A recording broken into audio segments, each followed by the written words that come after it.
ಈ ವ್ಯೂ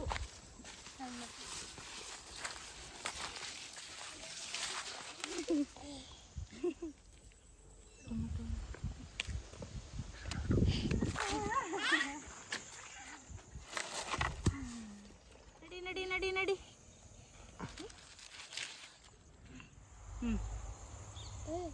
ಇಲ್ಲೊಂದೈತೆ ಮತ್ತೆ ಇಲ್ಲಿ ಇದು ಅದು. Hello, welcome back to my YouTube channel, Khushi Guna YouTube channel. Yes, actually ಇವತ್ತು ಹೋಮ್ ಟೂರ್ ಮಾಡೋಣ ಅಂತ ಅಂದ್ಕೊಂಡೆ, ಬಟ್ ಮನೆ ಹೋಮ್ ಟೂರ್ ಮಾಡೋ ಅಂಥ ಪರಿಸ್ಥಿತಿ ಇಲ್ಲ. ಫುಲ್ಲು ಎಲ್ಲ ಮೆಸ್ಸಿ ಆಗಿಬಿಟ್ಟಿದೆ. ಮದುವೆಗೆ ಅಂತ ಬಂದು ಎಲ್ಲ ಆ ವಸ್ತು ಈ ವಸ್ತು, ಖುಷಿ ಗುಣ ಮತ್ತು ಇನ್ನೊಬ್ಬ ಮಹಿತ ಪಾಪು ಇದ್ದಾನೆ. ಒಟ್ಟು 3 ಜನ ಸೇರಿಸಿ ಮನೆಯೆಲ್ಲ ಫುಲ್ ಚಲ್ಲಾಪಿಲಿ. ಸೊ ಹಾಗಾಗಿ ಫಾರ್ಮ್ ಟೂರ್ ಮಾಡೋಣ ಅಂತ ಅಂದ್ಕೊಂಡಿದ್ದೀನಿ. ಅಂದರೆ ಇಲ್ಲಿ ನಮ್ಮ ಮನೆಯಿಂದ ಹಿಂದೆ ಗದ್ದೆ ಒಂದು 200 ಮೀಟರ್ ಆಗುತ್ತೆ ಗದ್ದೆ ಕನೆಕ್ಟ್ ಆಗೋದಕ್ಕೆ. ಇಲ್ಲಿಂದ ಗದ್ದೆ ಕನೆಕ್ಟ್ ಆಗೋ ಅಷ್ಟು ದೂರದಲ್ಲಿ ಏನೇನೆಲ್ಲ ಗಿಡಗಳಿದೆ, ಯಾವ್ಯಾವೆಲ್ಲ ಮರಗಳು ಹಾಕಿದ್ದೀವಿ ಅಂತ ತೋರಿಸ್ತೀನಿ. ಬನ್ನಿ ಹೋಗೋಣ. ಬನ್ನಿ ಬನ್ನಿ ಬನ್ನಿ ಬನ್ನಿ. ಫಸ್ಟ್ ಮನೆ ಸುತ್ತಮುತ್ತ ಪರಿಸರ ತೋರಿಸೋದಕ್ಕೂ ಮುಂಚೆ ಮನೆ ಎಂಟ್ರೆನ್ಸ್ ಹೇಗಿದೆ ಅಂತ ನಾನು ಇಲ್ಲಿ ತೋರಿಸ್ತಿದ್ದೀನಿ. ಇಲ್ಲಿ ಮನೆ ಗೇಟ್ ಎಂಟರ್ ಆಗ್ತಿದ್ದಂಗೆ ಒಂದು ಹ್ಯೂಜ್ ಕಾಂಪೌಂಡ್ ಇದೆ. ಕಾಂಪೌಂಡ್ನ ಆ ಸೈಡ್ ಈ ಸೈಡ್ ಅಂದರೆ ಲೆಫ್ಟ್ ಟು ರೈಟು ಈ ರೀತಿ ಶೋ ಪ್ಲ್ಯಾಂಟ್ಸ್ನ ಹಾಕಿದ್ದಾರೆ. ನೋಡ್ಬೋದು ನೀವು ಎಷ್ಟು ಚೆನ್ನಾಗಿ ಕಾಣಿಸುತ್ತೆ ಅಂತ ಅಂದ್ಬಿಟ್ಟು. ಹೇಳಿದ್ನಲ್ಲ, ಹೋಮ್ ಟೂರ್ ನೆಕ್ಸ್ಟ್ ಟೈಮ್ ಮಾಡ್ತೀನಿ. ನಿಮ್ಗೇನಾದ್ರು ಹೋಮ್ ಟೂರ್ ಬೇಕು ಅಂದರೆ ಕಮೆಂಟ್ ಮಾಡಿ ತಿಳಿಸಿ, ನೋಡೋಣ ಎಷ್ಟು ಕಮೆಂಟ್ ಬರುತ್ತೆ, ಅದ್ರ ಮೇಲೆ ನಾನು ಹೋಮ್ ಟೂರ್ ಮಾಡ್ತೀನಿ. ಹೆಟ್ ಪ್ರೆಸೆಂಟ್ ನಾವು ಈ ಮನೇಲಿಲ್ಲ, ಅಂದರೆ ಊರಿನ ಮನೆಯಲ್ಲಿಲ್ಲ. ನಾವಿರೋದು ಬ್ಯಾಂಗ್ಳೂರ್ನಲ್ಲಾಗಿರೋದ್ರಿಂದ ಈ ಮನೇಲಿ ಬರೀ ನಮ್ಮ ಅತ್ತೆ ಮತ್ತು ನಮ್ಮ ಮಾವ ಇರ್ತಾರೆ. ಅಂದರೆ ನಮ್ಮ ಮನೆಯವ್ರ ಅಪ್ಪ ಅಮ್ಮ ಇವರಿಬ್ಬರೇ ಇರೋದು. ಹಾಗಾಗಿ ನಾನು ಏನೇನು ಇಲ್ಲಿಂದ ಗಿಡ ಆಗಿರ್ಬೋದು, ಬಳ್ಳಿ ಆಗಿರ್ಬೋದು, ಮರ ಆಗಿರ್ಬೋದು ತೋರಿಸ್ಕೊಂಡು ಹೋಗ್ತೀನಿ. ಇದೆಲ್ಲನೂ ಸಹ ಅವರೇ ಮೇಂಟೈನ್ ಮಾಡ್ತಾ ಇರೋದು. ಆ್ಯಂಡ್ ಇದು ಬಂದು ಹೀರೆಕಾಯಿ ಬಳ್ಳಿ. ಕಾಂಪೌಂಡ್ ಲೆಫ್ಟ್ ಸೈಡ್ ವಾಲ್ ಏನಿದೆ, ಆ ವಾಲ್ ಕಂಪ್ಲೀಟಾಗಿ ಈ ರೀತಿ ಹೀರೆಕಾಯಿ ಬಳ್ಳಿನ ಹಬ್ಸಿದ್ದಾರೆ. ನೋಡ್ಬೋದು, ಸುಮಾರಷ್ಟು ಹೀರೆಕಾಯಿ ಬಿಟ್ಟಿತ್ತು, ಇನ್ನೂ ದಪ್ಪ ಆಗಿರಲಿಲ್ಲ. ನನಗಂತೂ ನೋಡಿ ತುಂಬಾ ಖುಷಿ ಆಯಿತು. ಸೊ ಯಾಕೊಂದು ವ್ಲಾಗ್ ಮಾಡಬಾರ್ದು, ನಿಮಗೂ ಸಹ ತೋರಿಸ್ಬಾರ್ದು ಹೇಗಿದೆ ಅಂತ ಅಂದ್ಬಿಟ್ಟು ಈ ವ್ಲಾಗ್ನ ಶೂಟ್ ಮಾಡ್ತಿದ್ದೀನಿ. ನೋಡಿ, ಎಂಜಾಯ್ ಮಾಡಿ. ಆ್ಯಂಡ್ ಇದಕ್ಕೆ ಯಾವುದೇ ಥರದ ಕೆಮಿಕಲ್ಸ್ ಹಾಕಿ ಬೆಳೆಸಿಲ್ಲ, ಇದನ್ನು ನ್ಯಾಚುರಲ್ ಆಗಿ ಬೆಳೆದಿರೋಂಥ ತರಕಾರಿಗಳಿದು. ಆ್ಯಂಡ್ ಇಲ್ಲಿ ಕಾಣ್ತಿರೋ ಕಾಯಿ ಬಂದು ತೊಂಡೆಕಾಯಿ. ಕೆಂಪು ಏನಿದೆ ಫುಲ್ ಹಣ್ಣಾಗ್ಬಿಟ್ಟಿದೆ. ಅದೇನಾದ್ರೂ ಕೆಳಗಡೆ ಬಿದ್ದರೆ ಅದರಿಂದನೂ ಸಹ ತೊಂಡೆಕಾಯಿ ಗಿಡ ಬೆಳೆಯುತ್ತೆ. ಆ್ಯಂಡ್ ಇದು ಬಂದು ಬೀನ್ಸ್ ಥರ ಇದೆ, ಆದರೆ ಬೀನ್ಸ್ ಅಲ್ಲ, ಇದು ಬೀನ್ಸ್ದೇ ಬೇರೆ ಜಾತಿ. ಇದು ಏನಂತ ನನಗೆ ಸರಿಯಾಗಿ ಗೊತ್ತಿಲ್ಲ. ನಿಮ್ಗೇನಾದ್ರೂ ಗೊತ್ತಿದ್ರೆ ಅದು ಏನು ಕಾಯಿ ಅಂತ ಅಂದ್ಬಿಟ್ಟು ಕಮೆಂಟ್ ಮಾಡಿ ತಿಳಿಸಿ. ಇದು ಬಂದು ಮನೆ ಲೆಫ್ಟ್ ಸೈಡ್ ಕಾಂಪೌಂಡ್ ವಾಲು. ಅದನ್ನು ಬಿಟ್ಟು ಇದು ಬ್ಯಾಕ್ ಸೈಡ್, ಅಂದರೆ ಮನೆ ಬ್ಯಾಕ್ ಸೈಡ್ಗೆ ಇದು ಕನೆಕ್ಟ್ ಆಗುತ್ತೆ. ಮನೆ ಹಿಂದೆಗಡೆ ಈ ರೀತಿ ಒಂದು 200 ಮೀಟರ್ಸ್ ನಡ್ಕೊಂಡು ಹೋದರೆ ಇಲ್ಲಿಂದ ನಮಗೆ ಗದ್ದೆ ಸಿಗುತ್ತೆ. ಗದ್ದೆಗೆ ಸಿಗೋದಕ್ಕೂ ಮುಂಚೆ ಇಲ್ಲಿ ಮನೆ ಹಿಂದೆಗಡೆ ಜಾಗ ಇದು.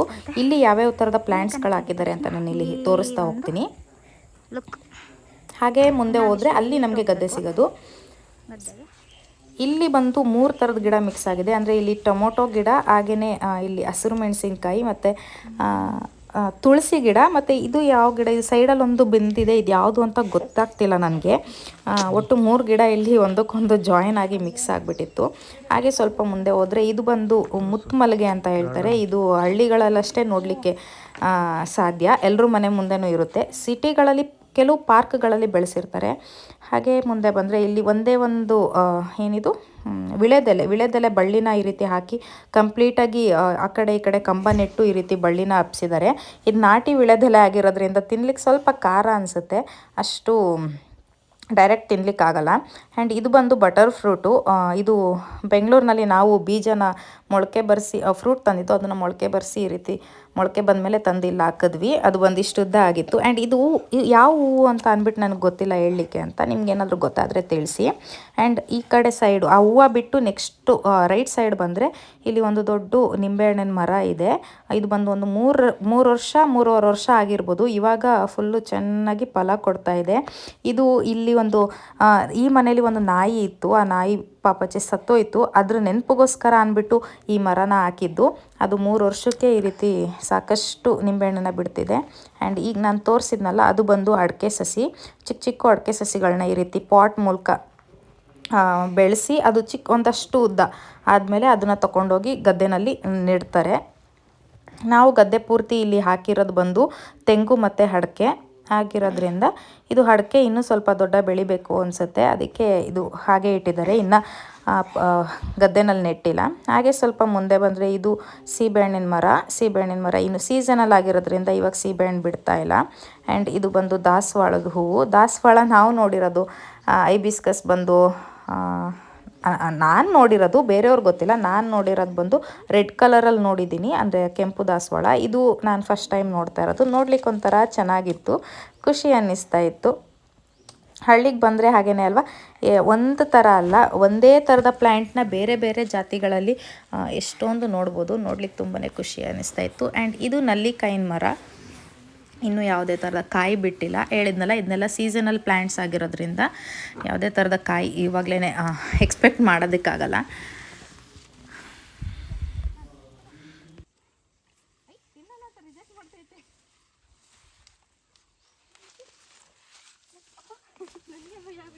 ಕರುನ ಪಾಪಗೆ ಮುಟ್ಸೋಣ ಅಂತ ಅಂದ್ಬಿಟ್ಟು ಹತ್ರ ಕರ್ಕೊಂಡು ಬಂದೆ, ಬಟ್ ಸ್ವಲ್ಪ ನಾನೇ ಹೆದರ್ಕೊಂಡೆ, ಅಂದರೆ ನನಗಿದೆಲ್ಲ ಅಭ್ಯಾಸ ಇಲ್ಲ ಅಲ್ಲ, ಹಾಗಾಗಿ ಸ್ವಲ್ಪ ನನಗೆ ಭಯ ಆಯಿತು. ಆಮೇಲೆ ಏನಿಲ್ಲ, ಮುಟ್ಟಿದೆ.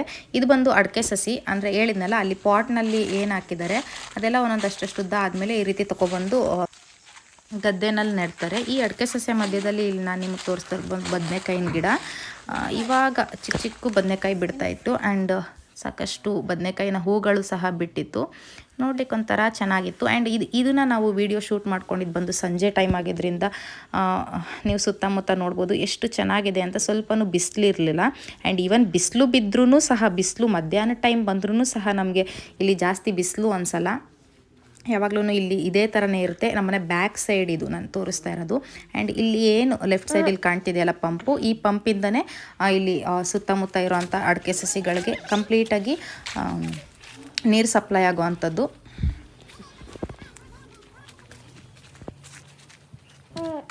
ಇದು ಬಂದು ಲಾಸ್ಟ್ ಅಡಿಕೆ ಸಸಿ, ಅಂದರೆ ನಾನು ಸ್ಟಾರ್ಟಿಂಗ್ ಏನು ತೋರಿಸಿದೆ ಮನೆ ಬ್ಯಾಕ್ ಸೈಡಿಂದ ಅಡಿಕೆ ಸಸಿ, ಅಲ್ಲಿಂದ ಸ್ಟಾರ್ಟ್ ಆದರೆ ಇಲ್ಲಿವರೆಗೂ ಒಂದು 150ರಿಂದ 200 ಅಡಿಕೆ ಸಸಿ ಇರ್ಬೋದು. ಇದು ಲಾಸ್ಟು. ನೆಕ್ಸ್ಟ್ ಇಲ್ಲಿಂದ ಗದ್ದೆ ಶುರು ಆಗುತ್ತೆ. ಇದು ಬಂದು 2-2.5 ಎಕರೆ ಇರ್ಬೋದು ಗದ್ದೆ ಕಂಪ್ಲೀಟಾಗಿ. ಕಂಪ್ಲೀಟ್ ಗದ್ದೆ ಫುಲ್ಲು ತೆಂಗು ಮತ್ತು ಅಡಿಕೆ ಹಾಕಿದ್ದಾರೆ. ಆ್ಯಂಡ್ ಇಲ್ಲಿ ರೈಟ್ ಸೈಡ್ ಏನು ಕಾಣಿಸ್ತಿದೆ, ಈ ಒಂದು ಚಿಕ್ಕ ಮನೆ, ಇದನ್ನು ಬಂದು ಮಿಷಿನ್ ಮನೆ ಅಂತ ಅಂತಾರೆ. ಪ್ರತಿಯೊಂದು ಹಳ್ಳಿಗಳಲ್ಲೂ ಪ್ರತಿಯೊಂದು ಗದ್ದೆನಲ್ಲೂ ಈ ರೀತಿಯಾದಂಥ ಒಂದು ಮಿಷಿನ್ ಮನೆ ಇರುತ್ತೆ. ಈ ಮನೆಯಲ್ಲಿ ಗದ್ದೆಗೆ ರಿಲೇಟೆಡ್ ಐಟಮ್ಸ್ಗಳು ಏನೇನಿದೆ ಅಂದರೆ ಮಿಷಿನ್ದು ಪಂಪ್ ಇರ್ಬೋದು, ವಾಟರ್ ಪಂಪು, ಕರೆಂಟ್ ಮೋಟರು ಏನೇನೋ ಇರುತ್ತಲ್ಲ ಅದೆಲ್ಲನೂ ಈ ರೀತಿಯಾದಂಥ ಒಂದು ಮಿಷಿನ್ ಮನೇಲಿ ಡಂಪ್ ಮಾಡಿರ್ತಾರೆ. ನಾನು ನೆಕ್ಸ್ಟ್ ಟೈಮ್ ಬಂದಾಗ ಆ ಮಿಷಿನ್ ಮನೇಲಿ ಏನೇನಿದೆ ಅಂತ ಅಂದ್ಬಿಟ್ಟು ಓಪನ್ ಮಾಡಿ ತೋರಿಸ್ತೀನಿ. ಆ್ಯಂಡ್ ಇದು ಬಂದು ಬಾಳೆ, ಎಲ್ರಿಗೂ ಗೊತ್ತಿರುತ್ತೆ, ಏಲಕ್ಕಿ ಬಾಳೆಹಣ್ಣಿನ ಗೊನೆ. ಇದು ಇನ್ನೂ ಹಣ್ಣಾಗಿರಲಿಲ್ಲ, ಅಂದರೆ ಇನ್ನೂ ದೊಡ್ಡ ಆಗಬೇಕಿತ್ತು. ಆ್ಯಂಡ್ ಇಲ್ಲಿ ಲೆಫ್ಟ್ ಸೈಡ್ ಏನು ಕಾಣಿಸ್ತಿದೆ ಇದೆಲ್ಲ ಬಂದು ಸೀಮೆ ಹುಲ್ಲು. ಸೀಮೆ ಹುಲ್ಲು ಅಂತ ಅಂದರೆ ಕೆಲವ್ರು ಗೊತ್ತಿರಲ್ಲ, ಇದು ಹಸುಗಳಿಗೆ ಅಂತ ಅಂದ್ಬಿಟ್ಟು ಸೀಮೆ ಹುಲ್ಲನ್ನ ಬೆಳೆಸಿರ್ತಾರೆ, ಹಸುಗಳು ಊಟಕ್ಕೆ ಅಂತ ಹುಲ್ಗೆ ಅಂತ ಅಂದ್ಬಿಟ್ಟು. ಆ್ಯಂಡ್ ನಾನಂತೂ ಪ್ರತಿಯೊಂದು ತೆಂಗಿನ ಮರನೂ ಈ ರೀತಿ ಸವರ್ಕೊಂಡು ಟಚ್ ಮಾಡಿಕೊಂಡು ಫೀಲ್ ಮಾಡ್ಕೊಂಡು ಹೋಗ್ತಾ ಇದ್ದೆ. ಆ್ಯಂಡ್ ಇಲ್ಲಿ ತೋರಿಸ್ತಾ ಇರೋದು ಬಂದು ಒಂಬಾಳೆ ಅಂತ ಕರೀತಾರೆ. ಇದು 3 ವರ್ಷದ ಗಿಡ. ಇದಕ್ಕೆ ಈ ರೀತಿ ಒಂಬಾಳೆ ಬಿಟ್ಟಿದೆ. ಈ ರೀತಿ ಒಂಬಾಳೆ ಬಿಟ್ಟ ಮೇಲೇ ಅದು ಕಾಯಿ ಬಿಡೋದಂತೆ. ನನಗೆ ಗೊತ್ತಿರಲಿಲ್ಲ, ನಮ್ಮ ಮನೆಯವ್ರು ಹೇಳಿದ್ದು. ನಾನಂತೂ ಪ್ರತಿಯೊಂದು ತೆಂಗಿನ ಮರನೂ ಈ ರೀತಿ ಮುಟ್ಕೊಂಡು ಟಚ್ ಮಾಡಿಕೊಂಡೇ ಬರ್ತಾ ಇದ್ದೆ ಕಂಪ್ಲೀಟ್ ಗದ್ದೆ ಪೂರ್ತಿ. ಅದೇನೋ ಒಂಥರ ನನಗೆ ಖುಷಿ ಕೊಡ್ತಾ ಇತ್ತು. ನೀವು ಇಲ್ಲಿ ಕಂಪ್ಲೀಟಾಗಿ ನೋಡಿ ಪರಿಸರ ಎಷ್ಟು ಚೆನ್ನಾಗಿದೆ ಅಂತ ಅಂದ್ಬಿಟ್ಟು, ಯಾವುದೇ ಥರದ ಪೊಲ್ಯೂಷನ್ ಇಲ್ಲ, ಯಾವುದೇ ಥರದ ಕಾರ್ ಆಗಲಿ ಬಸ್ ಆಗಲಿ ಗಜಿ ಬಿಜಿ ಅನ್ನೋ ಸೌಂಡ್ ಇಲ್ಲ. ಆ ಗದ್ದೆನಲ್ಲೂ ಬರೋವಂಥ ಸೌಂಡು ನಿಮ್ಗೆ ಇಲ್ಲಿ ವಿಡಿಯೋನಲ್ಲಿ ಕೇಳಿಸ್ತಿದೆಯೋ ಇಲ್ವೋ ಗೊತ್ತಿಲ್ಲ, ಅಲ್ಲೂ ಸಹ ಸೌಂಡ್ ಬರುತ್ತೆ. ಬಟ್ ಅದೆಲ್ಲ ಈ ಅಕ್ಕಿಗಳ ಚಿಲಿಪಿಲಿ ಸೌಂಡು, ಮತ್ತು ಏನೋ ಒಂಥರ ಜೀರುಂಡೆ ಜೀ ಅಂತ ಇತ್ತು. ಅದೆಲ್ಲ ಅದೇ ಬೇರೆ ಥರ ಫೀಲು, ಅದೇ ಬೇರೆ ಥರ ಸೌಂಡು, ಒಂಥರ ಚೆನ್ನಾಗಿ ಅನ್ನಿಸ್ತಿತ್ತು. ಪಾಪುನ ಈ ರೀತಿ ನಾನು ಕೆಳಗಡೆ ಇಳಿಸಿದ್ದೆ, ಅವಳು ಓಡಾಡಲಿ, ಮಣ್ಣಲ್ಲಿ ಸ್ವಲ್ಪ ಓಡಾಡಲಿ. ಸಿಟಿಗಳೆಲ್ಲ ನಾವು ಸ್ಲಿಪ್ಪರ್ ಹಾಕ್ಬಿಟ್ಟು ಓಡಾಡು ಅಂತ ಅಂದ್ಬಿಟ್ಟು ಬಿಡ್ತೀವಿ, ಈ ರೀತಿ ಮಣ್ಣಲ್ಲೇ ಓಡಾಡಲಿ ಅಂತ ಬಿಟ್ಟಿದ್ದೆ. ಆ್ಯಂಡ್ ಅವಳು ಸಹ ಪರ್ಫೆಕ್ಟಾಗಿ ನಡೀತಾ ಇದ್ಲು. ಆ್ಯಂಡ್ ತೆಂಗಿನ ತೋಟಕ್ಕೆ ಬಂದು ಎಳ್ನೀರು ಕುಡಿದೇ ಇದ್ದರೆ ಆಗುತ್ತಾ ಅಂತ ಅಂದ್ಬಿಟ್ಟು ಅಲ್ಲೇ ನ್ಯಾಚುರಲಾಗಿ ಕಿತ್ತು, ಆ ಕ್ಷಣನೇ ಕಿತ್ತು ಆವಾಗಲೇ ಕುಡಿಯೋಣ, ಅದೊಂದು ಫೀಲ್ ಮಾಡೋಣ ಅಂತ ಅಂದ್ಬಿಟ್ಟು ನಾನಿಲ್ಲಿ ಕಟ್ ಮಾಡ್ತಾ ಇದ್ದೆ. ನೀವು ನಂಬ್ತೀರಾ ಬಿಡ್ತೀರಾ, ನಾನು ಈ ತೆಂಗಿನ ಎಳ್ನೀರನ್ನ ನಾನು ಕಟ್ ಮಾಡಲಿಕ್ಕೆ ಮಿನಿಮಮ್ 5 ಮಿನಿಟ್ಸ್ ತಗೊಂಡಿದ್ದೀನಿ. ಅದೆಷ್ಟು ಕಟ್ ಮಾಡಿದ್ರೂ ಬೀಳ್ತಾನೆ ಇರಲಿಲ್ಲ ಕೆಳಗಡೆ. ಆ್ಯಂಡ್ ಫೈನಲಿ ಅದನ್ನೇ ನಾನೇ ಸಹ ಓಪನ್ ಮಾಡಿದೆ. ಯಾವತ್ತು ಅಂದರೆ ಹೊರಗಡೆ ಓಪನ್ ಮಾಡಿಸ್ಕೊಂಡು ಸಿಟಿಲಿ ಓಪನ್ ಮಾಡಿಸ್ಕೊಂಡು ಕುಡಿತೀವಿ ಸ್ಟ್ರಾ ಹಾಕ್ಕೊಂಡು, ಆ ಥರ ಕುಡಿಯೋದಕ್ಕೂ ಇಲ್ಲಿ ಡೈರೆಕ್ಟಾಗಿ ನಾವೇ ಕಿತ್ತು ನಾವೇ ಈ ರೀತಿ ಎಳ್ನೀರನ್ನ ಓಪನ್ ಮಾಡಿ ವಿತೌಟ್ ಸ್ಟ್ರಾ ಇಲ್ದೇ ಡೈರೆಕ್ಟಾಗಿ ಕುಡಿಯೋ ಫೀಲು ಒಂಥರ ಚೆನ್ನಾಗಿ ಅನ್ನಿಸ್ತಾ ಇತ್ತು. ನಾನಂತೂ ಇವತ್ತು ನನ್ನ ದಿನ ಏನೋ ಒಂಥರ ಕಂಪ್ಲೀಟ್ನೆಸ್ ಫೀಲ್ ಕೊಡ್ತಾಯಿತ್ತು, ಕಂಪ್ಲೀಟ್ ಅನ್ನಿಸ್ತಾಯಿತ್ತು, ಏನೋ ಒಂಥರ ಸ್ಯಾಟಿಸ್ಫೈಡ್ ಅನ್ನಿಸ್ತಾಯಿತ್ತು. ಪಾಪುಗೂ ನಾನು ಈ ರೀತಿ ಡೈರೆಕ್ಟಾಗಿ ಸ್ಟ್ರಾ ಇಲ್ದೇ ಕುಡಿಸ್ಲಿಕ್ಕೆ ನೋಡಿದೆ. ಅವಳಿಗೆ ಬೇಡ ಅಂತ ಅಂತಿದ್ಲು.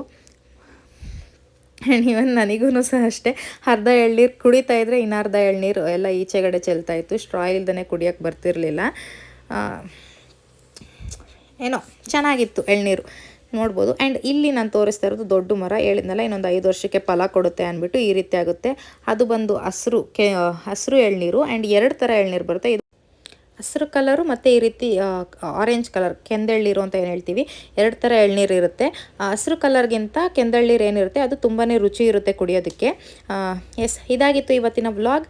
ಈ ವಿಡಿಯೋ ನಿಮಗೆ ಇಷ್ಟ ಆಗಿದ್ರೆ ಲೈಕ್ ಮಾಡಿ, ಶೇರ್ ಮಾಡಿ, ಆ್ಯಂಡ್ ಖುಷಿ ಗುಣ ಯೂಟ್ಯೂಬ್ ಚಾನಲ್ನ ಮರಿದೇ ಸಬ್ಸ್ಕ್ರೈಬ್ ಮಾಡ್ಕೊಳ್ಳಿ.